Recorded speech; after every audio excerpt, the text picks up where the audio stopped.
A Murder of Ghosts. Written and read by Evie is Evil. Notes. Was I pulling from my own trauma responses to medical procedures here?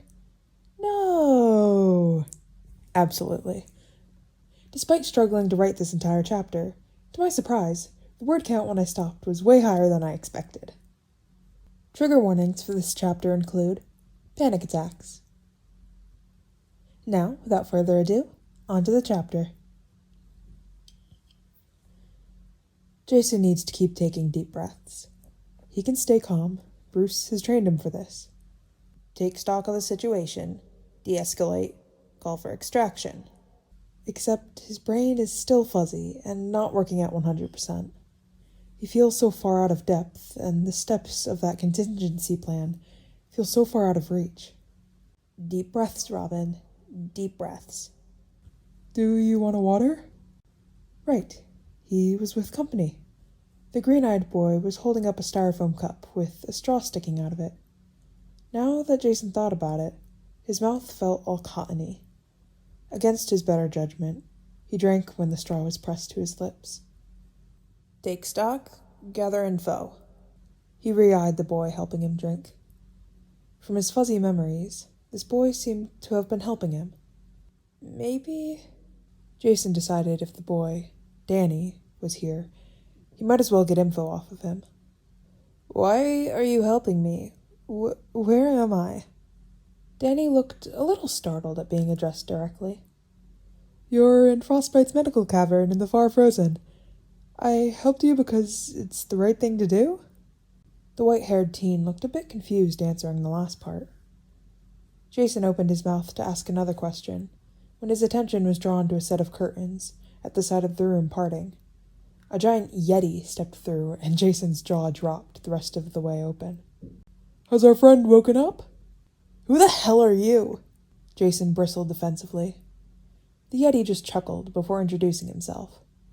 I am Frostbite, Chief of the Far Frozen. I am also your ghost doctor. Jason froze. He had been avoiding thinking about that. A tear or two slipped down his cheek. No, you can grieve later. He heaved in a shaky breath and straightened up to face Frostbite. Gather information now. Assess the situation. If I'm dead, why am I in a hospital? I thought being dead was just that. Dead. Frostbite seems to chuckle a bit at this. Well, Red, ghosts need doctors too. Robin. Jason corrects automatically. I guess we're sticking with Robin. Robin, sorry. As I was saying, you are actually a special case. You have sustained your death injuries, which isn't typical. So, ghosts pop out free of scars? All of them? What about horror movies where ghosts look all bloody? Contrary to popular belief, most ghosts look quite different to how they looked alive. Having death marks like yours is a sign of a half-formed ghost. Jason makes a face at that. Half-formed? What's that supposed to mean? Suddenly, Danny speaks up. I can show you if you want. He then stands up and de-transforms. His black jumpsuit turning into a graphic t-shirt and jeans. His white hair shifts to black. His eyes go from glowing green to a non-glowing blue, and his skin goes from deathly pale to a healthier-looking tan. Other things to note, his ears become more rounded. They had been pointed before? Jason also noted that the boy had fangs. Those didn't seem to disappear with the bright flash of light. What kind of magical girl transformation was that? Jason snarked. Danny looked a little offended at that. Magical girls are cool, he defended. Jason just raised an eyebrow. So you are one? What was with the light show? Jason was a little curious. The boy looked quite ghostly before, but now he was strangely normal looking, aside from the fangs. I am a half human, half ghost. Schrodinger's boy, if you will. Jason perked up at the scientific reference. How can you be half dead, and how is a half-formed ghost different? Because I don't think I can pull off the whole knockoff Sailor Moon thing. Danny laughed. Young one is a different special case. Perhaps rarer than yours. Frostbite butts in. I kinda died, but was revived in the same moment with a whole lot of ectoplasm. Danny seemed a bit quieter now. I don't like talking about it. Oh, that's another thing. It's rude to ask a ghost how they died, so we won't pressure you into talking about yours if you don't want to. Now Jason's head was swimming. This was too much information at once. Okay, compartmentalize. So, let me get things straight. I died. I am a half-formed ghost, whatever that means. I still have injuries from my death, which isn't normal, and I'm in the Far Frozen, which is where exactly? Frostbite and Danny exchanged glances. Okay, so maybe we didn't explain things well. Danny says sheepishly. Okay. Let's start with the last one, so Frostbite can go over the health stuff last. The Far Frozen is a tundra village in the Infinite Realms, which is also called the Ghost Zone. It is everywhere that isn't on the living plane. Jason just gives Danny a look. This guy is not great at explaining things. I just find it's best not to think about it. If I need to get anywhere here, it just kind of finds me. I don't even know what to say to that, Jason says honestly. Danny just shrugs. Frostbite takes his time to speak up. I can answer your question about half-formed ghosts. Jason nods to show he's listening. Functionally, you are no different from other ghosts, with a few exceptions. 1, your core is a bit smaller than what is to be expected. 2, your blood is red. This isn't bad, just you have more human characteristics that require different medical treatment. Although the ectoplasm intake appears to be the same as regular ghosts. Jason interrupts him here. What is ectoplasm? And does it have anything to do with the green stuff in the IV bag? Jason had actually quietly shut the valve on that a couple minutes ago. He hated needles, but even more so mystery substances being pumped in through needles. Oh, sorry. Yes, that is ectoplasm. Ectoplasm is the lifeblood of ghosts. The entire realms are filled with it. I was giving you supplements to increase your rate of healing. Although, if it bothers you, I can remove it for now. Jason nods his head. Frostbite goes ahead and removes the tubing and bag, though he leaves the needle in Jason's arm. Jason frowns down at it. Where was I? Right. The third thing I would mention is you are still tied to your body, which is why you have a, certain injury. Jason looks down at his chest. A memory of red fills his brain, and he quickly blinks it away. All 3 of these things I expect to change with time as you settle in. Jason was honestly just overwhelmed.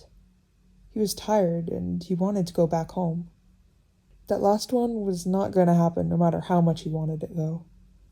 He stared at his hands, took a few shaky breaths, and tried not to cry. Hey, I'd like to do a quick medical exam now that you're awake. May I? Frostbite says kindly, bending down to be at a closer height to Jason. Jason didn't want to. He really didn't want anyone to be poking and prodding at him. He looked away from the Yeti, not saying anything. He kept his eyes focused on a point on the bed opposite to the doctor. See, Jason knew he meant well, and he knew it was better for himself if he just got it over with. But he just couldn't do it right now. He was so tired. The drugs in his system still made him feel hazy, and he wanted anything but a mentally exhausting medical exam. Hey, Danny whispered next to him. Want me to stay with you? I also hate medical exams. Jason hesitantly looked at Danny. Something about the older boy reminded him so much of Dick. He felt childish to be refusing treatment like this, and even more childish for wanting to hold on to the elder boy and not let go. He clamped his eyes shut and nodded. Yes to wanting me to stay, or yes to letting Frostbite examine you? Jason just nodded again and held his hand out. Danny latched on. If he had to do this, he was going to take any emotional support he could get. Robin was finally lucid enough to have a proper conversation. Well, that was a bit debatable at first when Danny got called a dicky bird, whatever that meant. So far, Robin had been taking this situation surprisingly well. Danny has seen him taking calming breaths quite often, but those are grounding techniques. That's something Jazz would say, right? It is understandable that he is starting to shut down at the mention of a medical examination.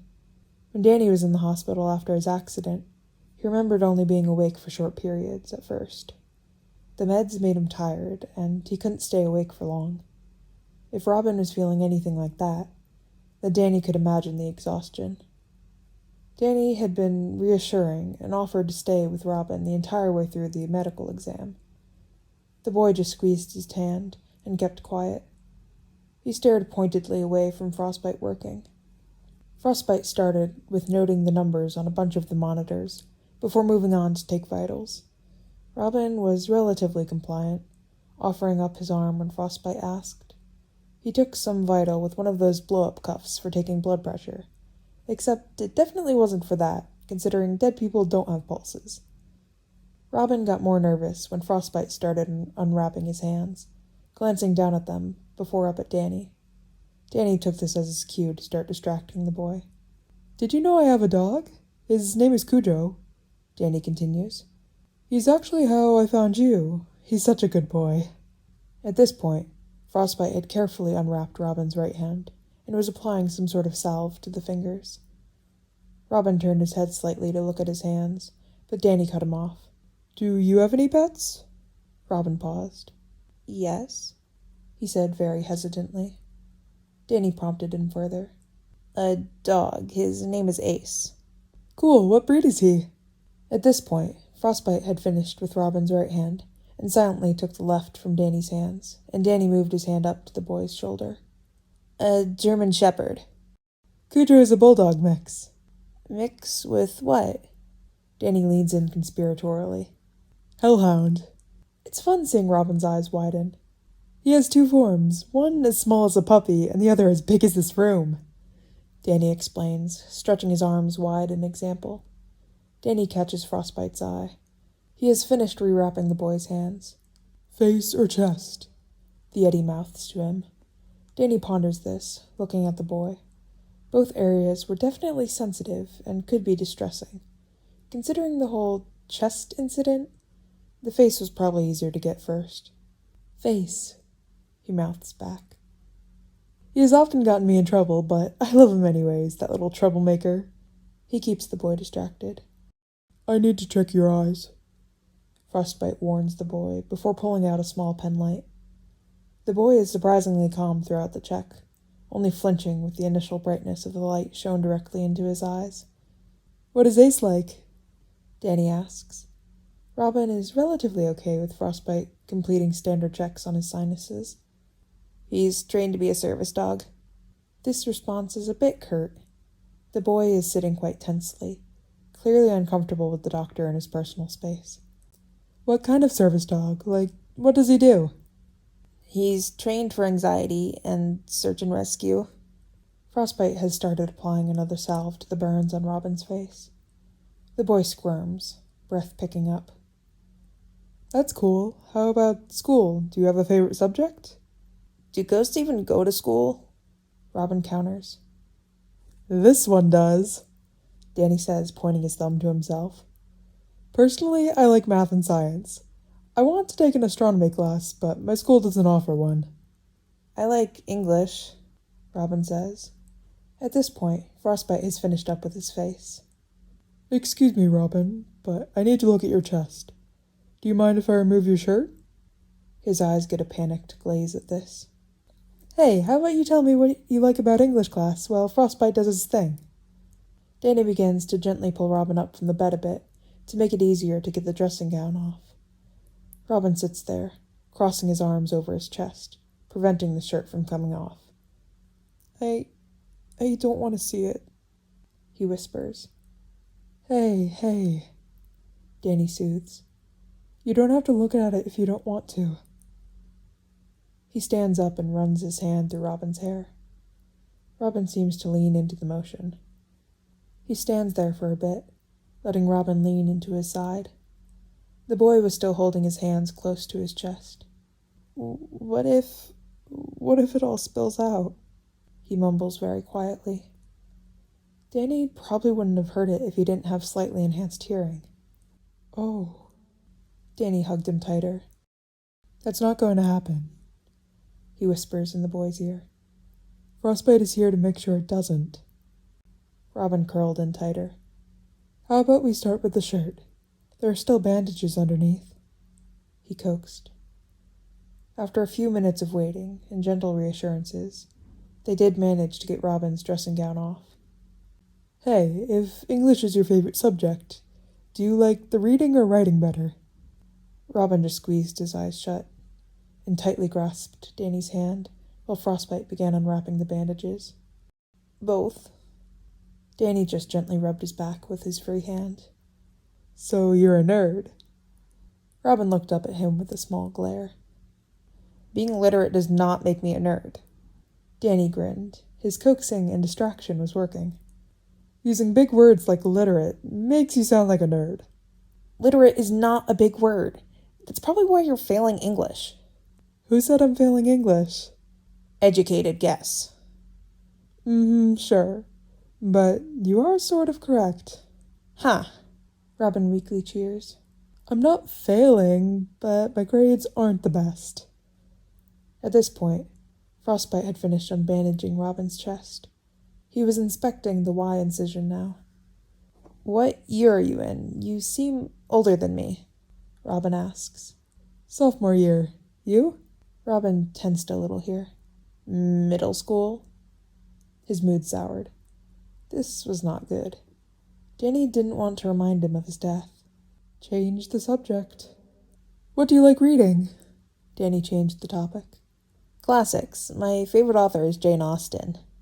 Danny is awfully glad he changed the topic, because Frostbite had started applying the salve to the burns running down Robin's side.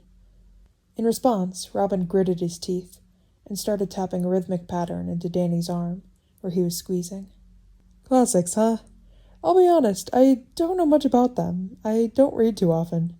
You don't read? How do you not read? I mean, I read, but I don't really read. I don't have time to. They lied when they said you'll sleep when you're dead. I barely have time for that, let alone anything else. Besides, I've always been more of a math-science person. I've got to get you to read. It's criminal to not read. Danny laughed. You know what? I'll bring a couple books next time I visit. At this, Robin paused, looking contemplative. You're not staying? Frostbite was starting to rewrap the boy. I can't. I have to go home. I'll visit you as often as I can. Danny felt bad. He really didn't want to leave the boy, but he did still have a life to live. He had friends to talk to, a sister waiting at home, school to attend, and a town to protect from ghost attacks. Robin visibly deflated. Hey, I still have a weekend I can spend here. You'll have to remain with Frostbite till you heal, but I can introduce you to a couple ghosts and teach you how to be a ghost, I suppose. I am the best person to teach you, considering how recent my death was. You're all finished, Robin. Frostbite spoke up. Robin finally looked down, inspecting his wrapped chest. Oh. He reached for his dressing gown and began to pull it on. Danny helped him pull it over his head. The young boy yawned and leaned back on the cot. Robin, I would like to hook you back up to the IV, Frostbite said, while pulling out a neon green IV bag. Robin froze and suddenly looked more awake. No, I don't want drugs. No medication. He grabbed at his arm where the needle of the IV was injected and hid it from view. My apologies. I do not wish to make you uncomfortable. Could you enlighten me with why you were so adverse to medication? Robin eyed Frostbite distrustfully. I don't want to get addicted, he eventually mumbled. This surprised Danny. That was not something he thought someone so young would be concerned with. He didn't expect that from the boy. Frostbite just looked sympathetic. I will refrain from adding any strong medications. If you wish, at a later time, we can discuss non-addictive painkillers. Robin still looked nervous. But I do insist on an ectoplasm drip. Robin fully tensed at this. No drugs. He stood firm, glaring at Frostbite. Danny decided to step in here. Ectoplasm isn't a drug. It's similar to saline or a blood transfusion, he explained. It looks scary, but it's completely harmless.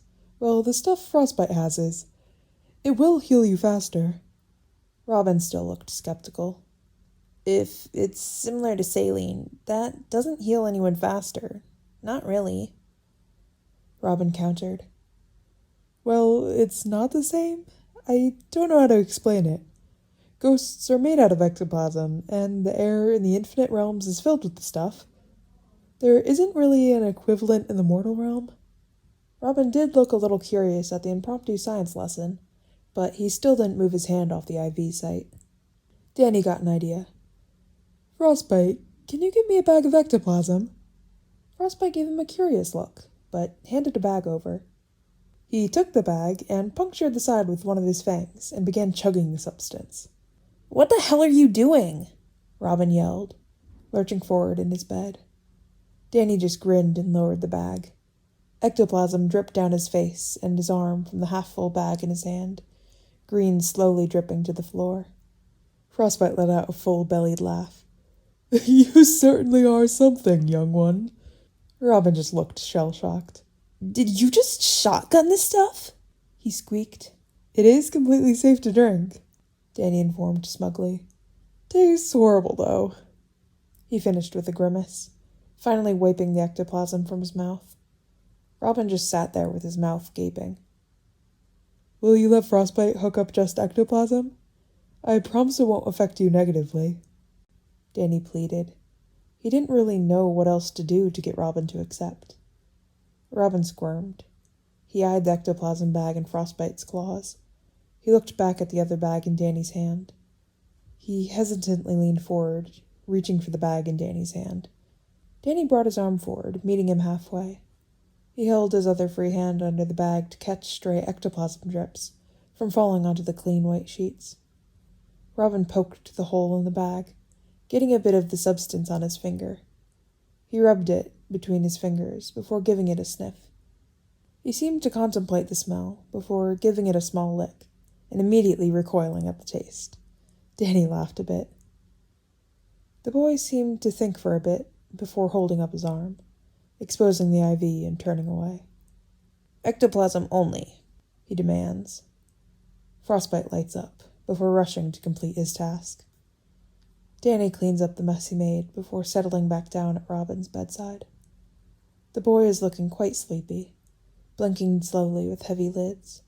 "Danny," the boy asks, "will you be here when I wake up?" He sounds so tired and young. Danny melts a bit. "Yeah, I can be here," he responds softly. Robin hums, staring up at the ceiling. "Can you bring books? I want to read," he asks eventually. Danny just smiles softly. "Of course." Danny runs a hand through Robin's curls. The boy seems to wriggle into his touch.